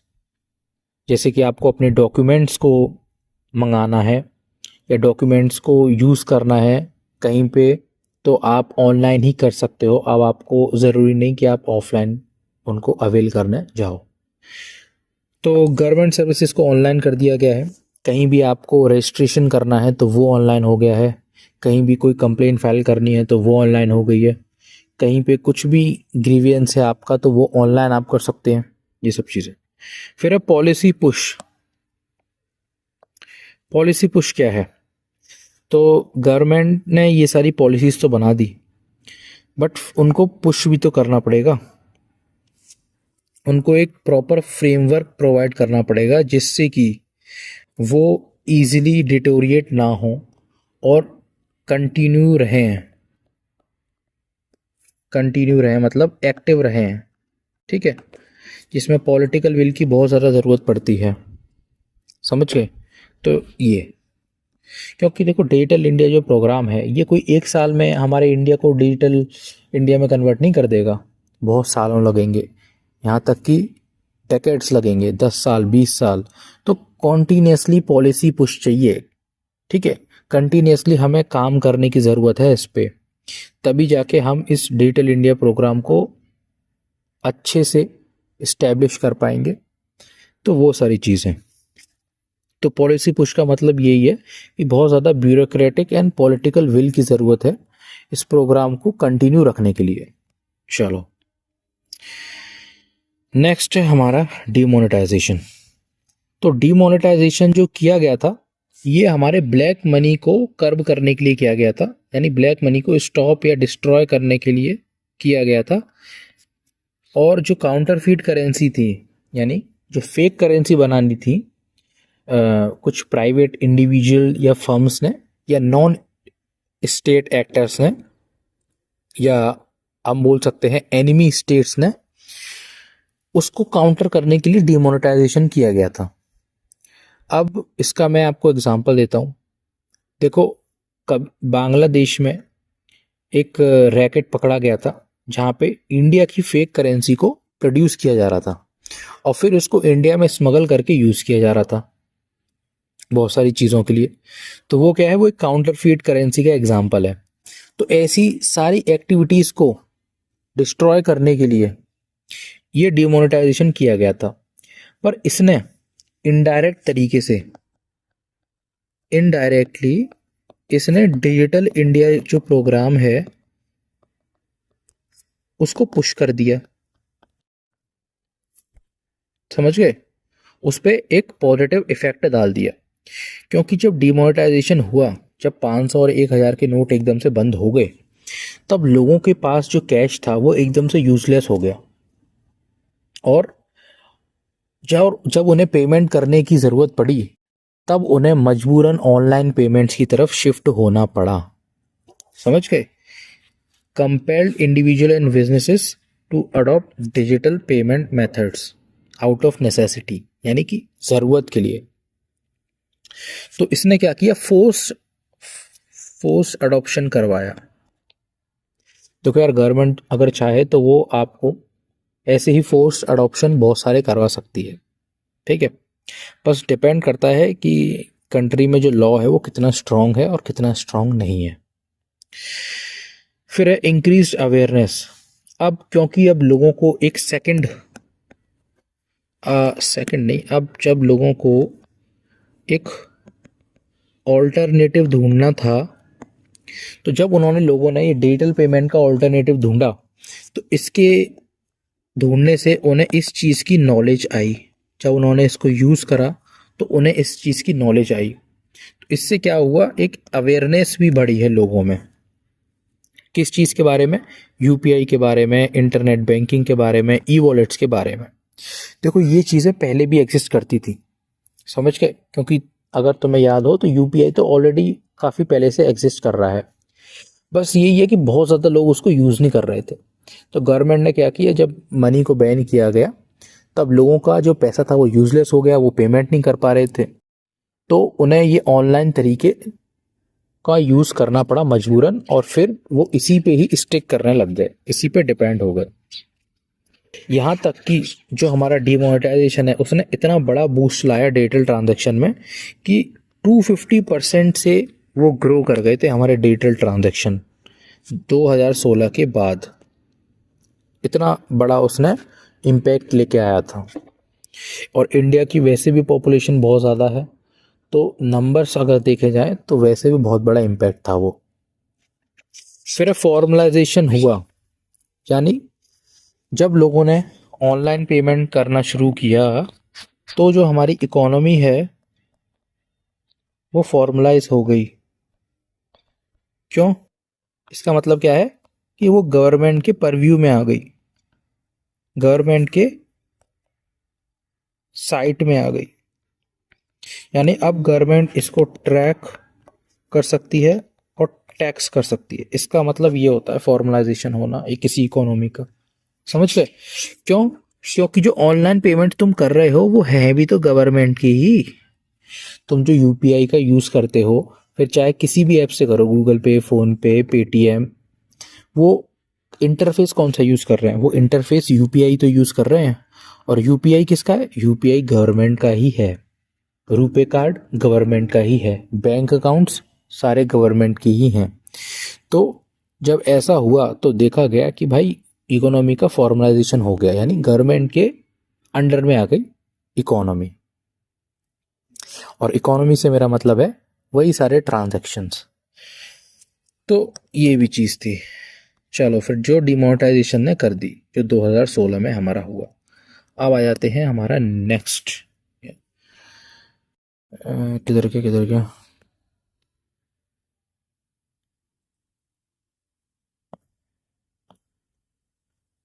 एक सेकंड, ये रहा। अब है नंबर 3 तरीका। गवर्नमेंट ने क्या किया, यूपीआई को लॉन्च कर दिया 2016 में। 2016 में यूपीआई का लॉन्च किया, किसके द्वारा किया गया? एनपीसीआई भैया के द्वारा किया गया, national payment corporation of India. इसने यूपीआई बनाया और फिर इसे 2016 में लॉन्च कर दिया, जिससे कि ऑनलाइन पेमेंट्स किए जा सके। अब इसको तो हमने बहुत डिटेल में पढ़ा है यार, तो मैं बार बार इसके बारे में नहीं बताऊंगा। अब ये था हमारा गेम चेंजर, क्योंकि इसने इंडियाज़ कैशलेस एम्बिशन को एक तरीके से बूस्ट कर दिया, ठीक है। और साथ साथ गवर्नमेंट ने डिमोनेटाइजेशन और कर दिया, उससे तो भैया क्या ही बूस्ट मिला है, मतलब डिजिटल ट्रांजैक्शन को पूछो ही मत, ठीक है। ये बहुत सिंपल है, इंटरऑपरेबिलिटी है, यानी कि कहीं का पेमेंट कहीं भी कर सकते हो, ऐसी कोई दिक्कत की बात नहीं है। सारे ऐप्स में ये चलता है, सारे बैंक्स इससे कनेक्टेड हैं। तो इंटरऑपरेबिलिटी का मतलब ये होता है, यानी कि हर जगह डिफरेंट फील्ड्स पे ये काम करता है। और रियल टाइम नेचर है, यानी कि इंस्टेंट पेमेंट्स होते हैं भाई, इंस्टेंट पेमेंट्स, कोई डिले नहीं है, ठीक है, कोई भी डिले नहीं है। और यहाँ पे डिले हम कह रहे हैं मोर देन 30 मिनट्स। डिले का मतलब है यहाँ पे है 30 मिनट्स। देखो डिले का मतलब तो कुछ भी हो सकता है, समझ रहे हो? 1 सेकंड का डिले, 10 सेकंड का डिले, 10 मिनट का। बट पेमेंट्स के केस में हम जो डिले है उसको तब मानते हैं जब 30 मिनट से ज़्यादा का डिले हो, तो उसको हम रियल टाइम नहीं मानते। 30 मिनट्स या 20 मिनट से कम के समय में हो रहा है तो वो एक तरीके से रियल टाइम ही है। और इसका तो बस मिनट्स के अंदर हो जाता है, सेकंड्स के अंदर हो जाता है, तो ये बिल्कुल रियल टाइम है, यानी इंस्टेंट पेमेंट होता है। फिर है मास अडॉप्शन हुआ इसका, ठीक है। अब लोगों के पास मोबाइल फ़ोन्स तो थे ही, इंटरनेट भी था, यूपीआई और आ गया और डिमोनेटाइजेशन और हो गया। तो उससे क्या हुआ, इसका मास अडॉप्शन हुआ, यानी कि सब ने इसका यूज़ करना शुरू कर दिया। इससे क्या हुआ, 18 बिलियन ट्रांजैक्शंस हुए, जिसके वर्थ 24 लाख करोड़ थी। ठीक है, कब, जून 2025 में। और ऐसे ही जो ये ट्रांजैक्शन है ये बढ़ते जा रहे हैं, कभी 14 बिलियन, कभी 13 बिलियन, समझ गए। और ये महीने के हिसाब से हैं भाई, ये कोई एक साल के ट्रांजैक्शंस नहीं है, यानी कि ट्रांजैक्शंस की वॉल्यूम बहुत ज़्यादा है। और देख रहे हो कितना ज़्यादा पैसा गवर्नमेंट के अंडर आ चुका है, यानी अब गवर्नमेंट इजीली इस पैसे पे टैक्स लगा सकती है, इसको ट्रैक एंड ट्रेस कर सकती है, समझ गए। और इसको स्टडी कर सकती है कि भाई ज़्यादा पैसा है कहाँ पर और कम पैसा कहाँ पर है। तो अपनी पॉलिसीज़ में इन स्टैटिस्टिक्स को इन्वॉल्व कर सकती है अपने डिसीजन लेने में, समझ गए। फिर भाई फाइनेंशियल इंक्लूजन, तो यूपीआई ने फाइनेंशियल इंक्लूजन को प्रमोट किया। जितने भी स्मॉल बिजनेसेस थे और जो लोग गांव वगैरह में रहते थे जिनके आसपास बैंक्स वगैरह नहीं थे, उनको भी फाइनेंशियल और बैंकिंग सर्विसेज से कनेक्ट किया। ठीक है, क्योंकि ब्रॉडबैंड जो है वो ज़्यादा जगह है, बैंक्स से ज़्यादा जगह ब्रॉडबैंड है। जहाँ पे भी ब्रॉडबैंड है बस आपको मोबाइल चाहिए और आप इजीली ऑनलाइन सर्विसेज को अवेल कर सकते हो। बस आपको एक बार जाके बैंक में अकाउंट खुलवाना पड़ेगा, तो एक बार की मेहनत है, बाकी फिर आप ऑनलाइन ही कर सकते हो। तो ये है, डेमोक्रेटाइज कर दिया एक्सेस, यानी कि सबके लिए एक्सेस होगा अब फाइनेंशियल सर्विसेज का, समझ गए। फिर है रिड्यूस ट्रांजैक्शन कॉस्ट, अब ट्रांजैक्शन जो कॉस्ट थी वो कम हो गई। अब ये क्या बात बोल दी, ट्रांजैक्शन कॉस्ट कम हो गई। देखो, ट्रांजैक्शन कॉस्ट इसलिए कम हो गई क्योंकि पहले जो लोग कार्ड्स का पेमेंट कर रहे थे तो उस पर उन्हें टैक्स देना पड़ता था कुछ ना कुछ, ठीक है, और कुछ ना कुछ फीस देनी पड़ती थी। बट अब उन्हें वो फीस नहीं देनी पड़ती यूपीआई की वजह से।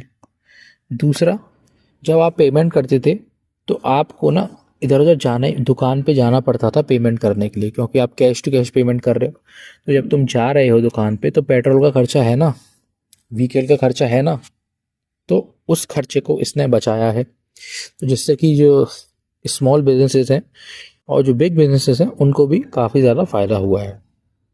नेक्स्ट आ जाते हैं हमारे डायरेक्ट बैंक ट्रांसफ़र यानी डीबीटी, जिसको गवर्नमेंट ने 2013 में लॉन्च किया था, बट इसकी जो अच्छे से स्टार्ट हुआ था ये काफ़ी लेट हुआ था। तो डायरेक्ट बैंक ट्रांसफ़र में गवर्नमेंट क्या करती है, जो बेनिफिशरीज़ हैं यानी वो लोग जो जिनके बैंक में अमाउंट को ट्रांसफ़र किया जाएगा उनको पहले आइडेंटिफाई करेगी गवर्नमेंट, ठीक है। कुछ ना कुछ क्राइटेरिया सेट करेगी कि भाई पॉवर्टी लाइन के नीचे होने चाहिए या कुछ ऐसा ऐसा होना चाहिए, SC STs होने चाहिए, इनकम इतनी कम होनी चाहिए। तो पहले बेनिफिशरीज़ को आइडेंटिफाई करेगी, फिर उनको कहेगी कि आप ये जो स्कीम है इसमें अपना रजिस्ट्रेशन करवाएं, जिसमें आपको अपना डेटा देना पड़ेगा गवर्नमेंट को, खासकर अपना बैंक अकाउंट और आधार कार्ड, जिससे कि डायरेक्टली आपके बैंक अकाउंट में ट्रांसफ़र किया जाएगा क्या, पैसा, जिससे कि आप गवर्नमेंट के जो बेनिफिट्स हैं उनको विदाउट एनी कॉन्टैक्ट अवेल कर पाएंगे, समझ गए। चलो, इसको ये जेम ट्रिनिटी पे काफ़ी ज़्यादा डिपेंडेंट है। अब ये जेम ट्रिनिटी क्या है, तो जेम ट्रिनिटी में क्या किया गया है, जनधन अकाउंट्स बनाए गए हैं बैंक में उन लोगों के जो गवर्नमेंट की स्कीम्स को अवेल करेंगे। उसको आधार से लिंक किया गया है और आधार लिंक है हमारे मोबाइल नंबर से। तो ऐसे ही ये तीनों एक दूसरे से लिंक हैं, समझ गए। चलो, और डायरेक्ट बैंक ट्रांसफ़र हमारा इन्हीं तीनों के ऊपर हाईली डिपेंडेंट है। चलो, फिर इसका इम्पैक्ट क्या हुआ, तो सबसे पहली बात तो ये हुआ कि भाई डिजिटलाइजेशन हो गया हमारे वेलफेयर पेमेंट्स का। पहले क्या होता था, इंसान को बुलाया जाता था एक जगह पे या फिर उनके घर जाया जाता था उनको पेमेंट करने के लिए, बट अब बिल्कुल कॉन्टैक्टलेस पेमेंट्स होते हैं, यानी कि ना तुम्हें आने की ज़रूरत है ना हमारे तुम्हारे पास जाने की ज़रूरत है। ठीक है, तो यहाँ पे लोगों के लिए काफ़ी आसान बना दिया है चीज़ों को, और इसको ट्रैक भी किया जा सकता है कि भाई किसके अकाउंट में गया और किसके अकाउंट में नहीं गया, क्योंकि अब जो सारे पेमेंट्स हैं वो बैंक अकाउंट में हो रहे हैं सीधे। फिर है करप्शन और लीकेज को मिनिमाइज कर दिया। ये तो हमने कल भी पढ़ा था कि यार अब जो सिविल सर्वेंट्स हैं अब वो आपका पैसा चुरा के नहीं भाग सकते। क्यों? क्योंकि अब जो पैसा जो है वो सीधे आपके बैंक से ट्रांसफ़र हो रहा है। समझ गए? अब क्योंकि सीधे बैंक से ट्रांसफ़र हो रहा है तो अब जो इंटरमीडियरीज हैं, जो सिविल सर्वेंट्स होते थे, ठीक है, अब उनकी ज़रूरत ही नहीं है पैसा डिस्ट्रीब्यूट करने की, या जो ऑन ग्राउंड वर्कर्स होते थे अब उनकी ज़रूरत ही नहीं है। समझ गए? तो करप्शन कम होगा, पैसा जो लीक होता था अब वो नहीं होगा। होगा तो भाई बैंक वालों की तरफ से ही होगा, बाकी और किसी की तरफ से नहीं होगा।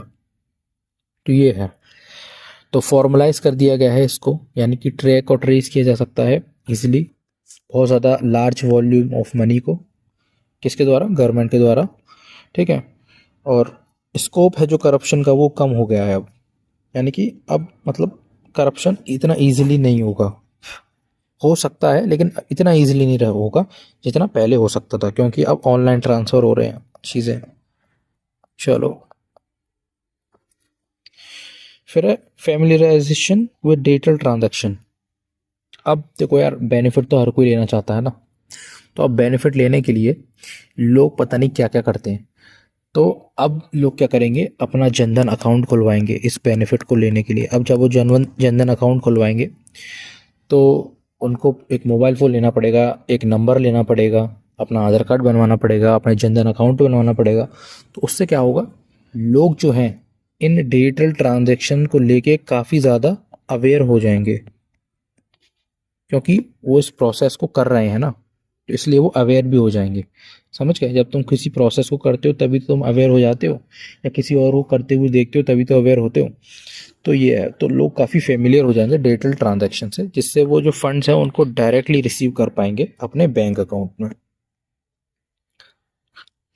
और यहाँ पे उन लोगों की बात ये है जो खासकर रूरल एरिया से बिलोंग करते हैं, क्योंकि वहाँ पे बहुत ज़्यादा अच्छा फ्लो ऑफ इन्फॉर्मेशन नहीं है। फिर आती है हमारी पांचवी स्कीम, जो है प्रधानमंत्री जनधन योजना, 2014 में लॉन्च की गई है।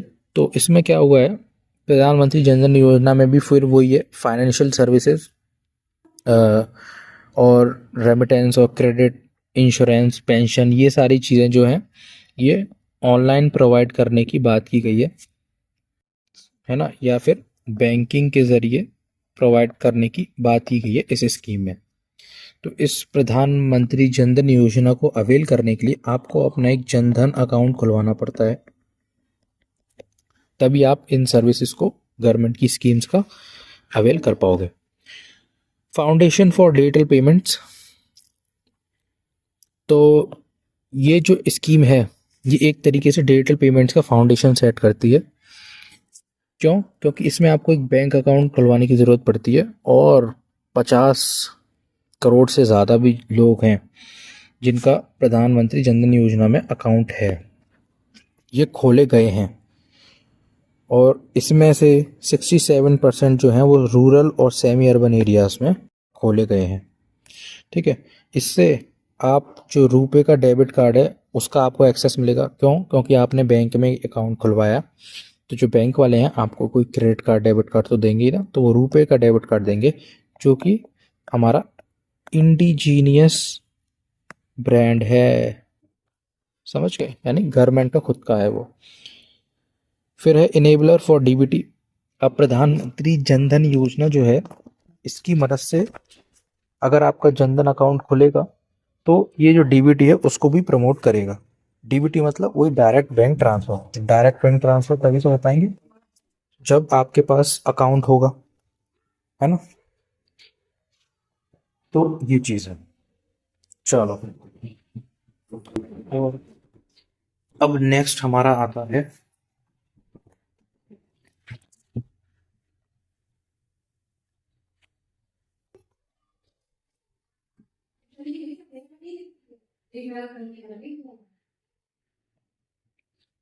तो नेक्स्ट हमारा आता है इंडिया पोस्ट पेमेंट्स बैंक का। तो ये इसमें क्या किया है, कुछ पोस्ट ऑफिसेस जो हैं उनको बैंकिंग सर्विसेज प्रोवाइड करने की परमिशन दे दी गई है। तो यहाँ पे क्या हुआ है, डिपार्टमेंट ऑफ पोस्ट में ही उनको बैंकिंग सर्विसेज, बैंकिंग और फाइनेंशियल सर्विसेज प्रोवाइड करने को अलाउ कर दिया गया। कहाँ पर, रूरल और रिमोट एरियाज में। ठीक है, क्योंकि जो पोस्ट ऑफिसेस होते हैं ये रूरल और रिमोट एरियाज में ज़्यादा ज़रूरत पड़ती है इनकी, क्योंकि वहाँ तक जो ब्रॉडबैंड सर्विसेज हैं वो पहुँच नहीं पाती हैं। समझ गए। तो ये जो हैं ये भी बैंकिंग सर्विसेज प्रोवाइड करते हैं लोगों को, जिससे कि हमारा क्या होता है, फाइनेंशियल इंक्लूजन होता है। चलो, तो लास्ट माइल कनेक्टिविटी करते हैं। तो वो ये फाइनेंशियल इंक्लूजन को प्रमोट करते हैं। बैंकिंग सर्विसेज पोस्टमैन के द्वारा लोगों के घर तक पहुंचाई जाती हैं। समझ गए। तो जो गैप एग्जिस्ट करता है, जो फाइनेंशियल गैप एग्जिस्ट करता है, उसको रिमूव किया जाता है इससे। Promote digital literacy. Digital literacy, अब उसी सी बात है, लोगों को अवेयर किया जाता है, पढ़ाया जाता है, बताया जाता है इन पोस्टमैन एजेंट्स के द्वारा ही। ठीक है, किसके बारे में, फाइनेंशियल सर्विसेज के बारे में, क्योंकि डिजिटल फाइनेंशियल सर्विसेज। समझ गए। इन्हीं पोस्टल एम्प्लॉयज़ को हम एजेंट्स बोल देते हैं। फिर फैसिलिटेट्स डिजिटल ट्रांजैक्शन। अब सीधी सी बात है, डिजिटल ट्रांजैक्शन को प्रमोट करने के लिए ये और मदद करता है हमारे इंडिया पोस्ट पेमेंट बैंक्स, क्योंकि अगर आप इसमें अपना अकाउंट खुलवाओगे, अगर अपने फाइनेंसेस में मेंटेन करोगे, तो आप इजीली पेमेंट भी कर पाओगे, अपने बिल पेमेंट्स कर पाओगे ऑनलाइन। ठीक है, चलो। और ये जो है, क्योंकि रिमोट एरियाज़ में होते हैं, तो ये रिमोट एरियाज़ में, रिमोट लोकेशन में भी हमारे कैशलेस ट्रांजैक्शन को प्रमोट करते हैं, इंकरेज करते हैं। फिर आ जाता है हमारा रुपे कार्ड। तो 2012 में लॉन्च किया गया इसे एनपीसीआई के द्वारा। इंडिया का डोमेस्टिक कार्ड पेमेंट नेटवर्क है। समझ गए। ये वीज़ा और मास्टर कार्ड की जैसा ही है, और इसको डेवलप इसलिए किया गया था कि हमारी जो रिलायंस है फॉरेन पेमेंट सिस्टम्स पे, वो कम हो जाए। ठीक है, क्योंकि जितनी ज़्यादा हमारी रिलायंस फॉरेन पेमेंट्स पे होगी, उतना ही ज़्यादा वो चीज़ों को, हमारे डेटा को, हमारे मनी को वो लोग कंट्रोल कर रहेंगे। ठीक है, वो फीस बढ़ा सकते हैं। अगर फीस नहीं पे करोगे तो आपकी जो सर्विसेज हैं वो कैंसिल हो जाएंगी। दूसरा, आपको उनको अपना बैंक का जो डेटा है वो देना पड़ेगा, अपनी सारी पर्सनल इन्फॉर्मेशन जो है वो देनी पड़ेगी। तो वो एक तरीके से नुकसानदायक हो सकती है, क्योंकि इस पर्सनल इन्फॉर्मेशन या इस डेटा का आगे जाके कैसे यूज़ किया जाए ये किसी को नहीं पता। ठीक है, हो सकता है वो कंपनी इस डेटा को बेच दें प्रॉफिट कमाने के लिए, और फिर वो डेटा जो है वो थर्ड पार्टीज़ के पास पहुंचे, जो इस डेटा को एडवर्टीजमेंट या स्पैम के लिए यूज़ कर सकते हैं। चलो, इसका इम्पैक्ट क्या पड़ा, तो इसने नेशनल पेमेंट इकोसिस्टम को प्रमोट किया। नेशनल पेमेंट, नेशनल का मतलब है देश का, पेमेंट यानी जिससे हम पेमेंट करें, और इकोसिस्टम यानी कि एक ऐसा एनवायरनमेंट जहाँ पे देश की चीज़ों का यूज़ हो रहा है पेमेंट करने के लिए। तो ऐसे एनवायरनमेंट को प्रमोट किया गया। ठीक है, ज़रूरी नहीं कि हम फॉरेन ही प्रोडक्ट यूज़ करें, हम इंडिजीनियस प्रोडक्ट भी यूज़ कर सकते हैं। कॉस्ट इफेक्टिव बनाया, क्योंकि गवर्नमेंट के द्वारा ओन था, फंडेड था, तो इसका जो प्रॉफिट मोटिव नहीं था, इसका मोटिव, इसका वेलफेयर मोटिव था, तो इसलिए काफ़ी ज़्यादा कॉस्ट इफेक्टिव बना। ठीक है, चलो। तो लोगों को टैक्स कम देना पड़ रहा था, इस पर फीस कम देनी पड़ रही थी, तो वो एक तरीके से इंसेंटिव था।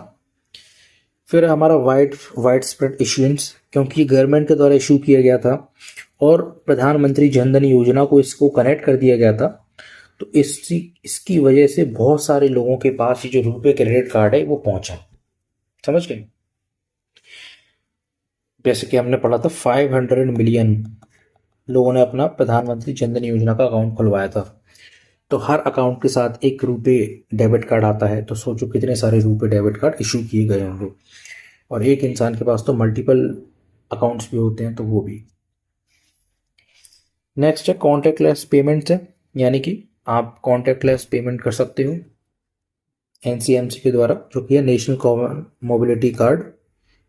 इसका मतलब ये है कि आप जो ट्रांसपोर्ट के पेमेंट करना हो, कोई बिल पेमेंट करना हो या कोई नॉर्मल ट्रांजैक्शन करना हो, वो सारा इसी से कर सकते हो। इसको बोलते हैं national common mobility card. Common यानी हर चीज़ के लिए इसी से पेमेंट हो जाएगी, और कॉन्टैक्टलेस ट्रांजैक्शन या ऑफलाइन ट्रांजैक्शन दोनों को प्रमोट करता है। ठीक है।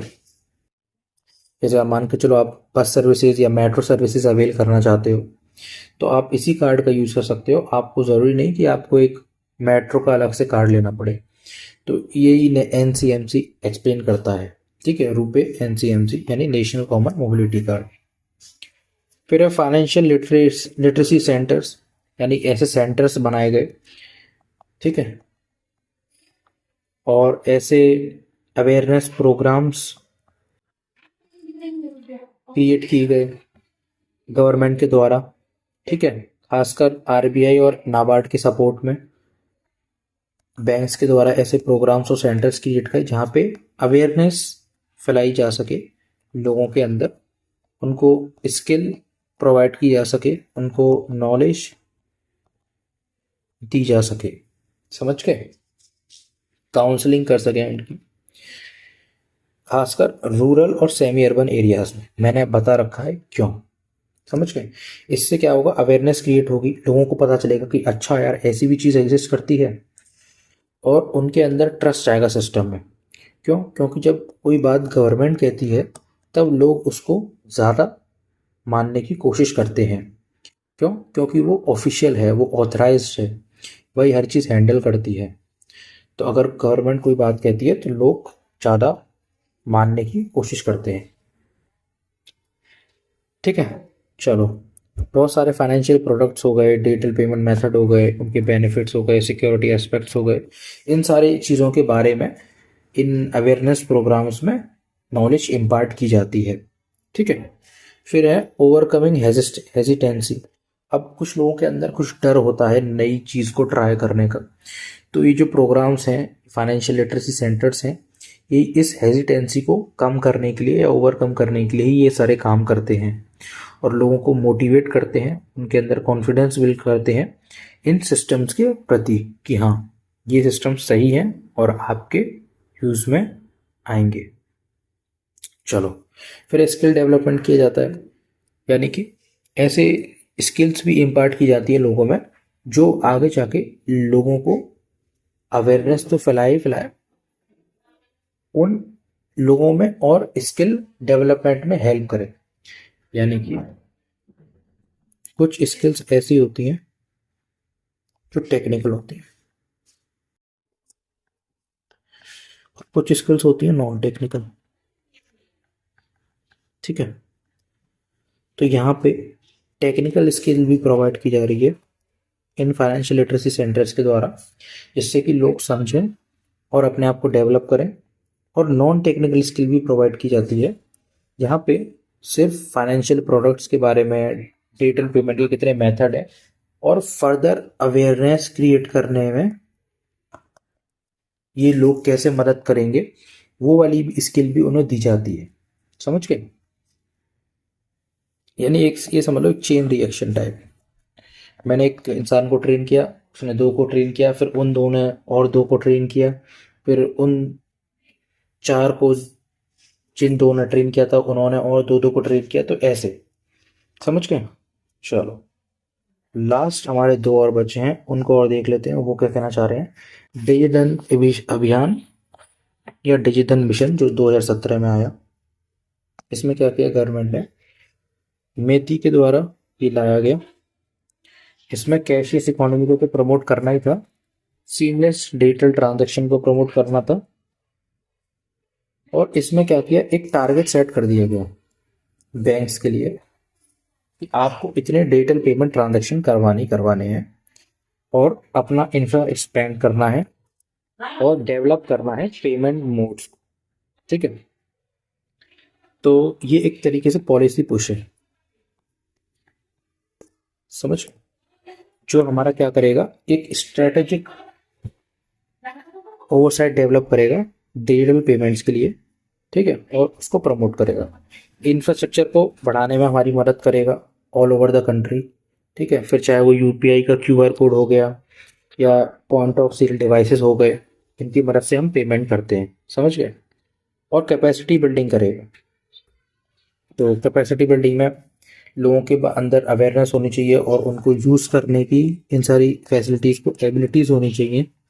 ठीक है, कैपेसिटी बिल्डिंग के अंदर इंफ्रा भी आता है, नॉलेज भी आती है, एक्सेस भी आता है। ठीक है, तो ये कैपेसिटी बिल्डिंग करने में ये डिजिधन अभियान मिशन जो है, या डिजिधन मिशन है, उसने ये सारी चीज़ों को प्रमोट किया। फिर लास्ट एक इंसेंटिव है गवर्नमेंट के द्वारा पेमेंट करने के लिए, जो कि लकी ग्राहक योजना। इसमें कोई भी गवर्नमेंट जो है एक ग्राहक को चुनेगी जो कि ऑनलाइन पेमेंट करेगा, फिर चाहे वो रुपए, भीम, यूपीआई, यूएसएसडी या एईपीएस का यूज करके किया गया है। ठीक है, और डिजिधन व्यापार योजना में भी जो गवर्नमेंट है वो कैश अवार्ड्स देगी, हो सकता है डेली हो या वीकली हो, उन लोगों को या उन बिजनेसेस को जो डिजिटल पेमेंट करते हैं।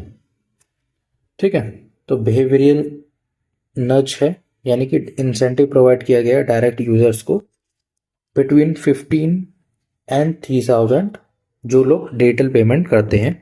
ठीक है, खासकर जो लो वैल्यू ट्रांजैक्शन करते हैं, जैसे कि लोगों को प्रमोट किया जा सके कि भाई हाँ आप इसी चीज़ से ट्रांजैक्शन करो।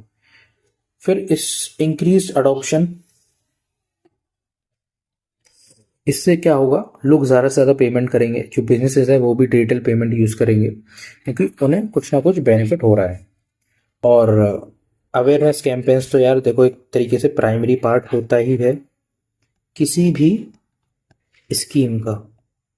फिर चाहे वो डिजिटल इंडिया प्रोग्राम हो, लकी ग्राहक योजना हो, प्रधानमंत्री जनधन योजना हो, आयुष्मान स्कीम हो, या कोई सी भी स्कीम हो, प्राइमरी पार्ट उसका हमेशा अवेयरनेस कैंपेन्स होंगे, क्योंकि अगर लोगों को पता ही नहीं होगा ऐसी स्कीम है तो वो उसका कभी भी बेनिफिट नहीं ले पाएंगे, और जब वो बेनिफिट नहीं ले पाएंगे तो स्कीम कभी भी सक्सेसफुल नहीं होगी। तो हमेशा एक स्कीम का, एक कैंपेन का, एक योजना, एक मिशन का प्राइमरी पार्ट अवेयरनेस कैंपेन्स होते हैं, जिसमें वहाँ पे वो लोगों के अंदर अवेयरनेस क्रिएट कर सकते हैं और एजुकेट कर सकते हैं लोगों को उस स्कीम के बारे में। इस केस में डिजिटल पेमेंट्स हैं जिनके बारे में लोगों को एजुकेट या अवेयर किया जा रहा है, समझ गए। तो डिजिधन मेलास ऑर्गेनाइज किए गए जहाँ पे यही सारी चीज़ें की गई। तो देखा डिफरेंट डिफरेंट स्कीम्स हैं, उनमें डिफरेंट डिफरेंट कैंपेन्स या प्रोग्राम्स किए जाते हैं, समझ गए। तो ये है, तो ये सारे वो मेजर्स थे जो कि गवर्नमेंट ने लिए हैं किस चीज़ को प्रमोट करने के लिए, हमारे डिजिटल इकोनॉमी या कैशलेस इकोनॉमी को प्रमोट करने के लिए। आई बात समझ में? चलो, और ये बहुत इंपॉर्टेंट है, इनको पढ़ लेना, रिवाइज कर लेना। आज का लेक्चर यहीं ख़त्म करते हैं, काफ़ी लंबा लेक्चर था। हमारा जो मनी वाला चैप्टर है ये कंप्लीट हो चुका है, और नेक्स्ट मैं चैप्टर के पे वीडियो लेके आऊँगा, वो होगा हमारा इन्फ्लेशन। चलो।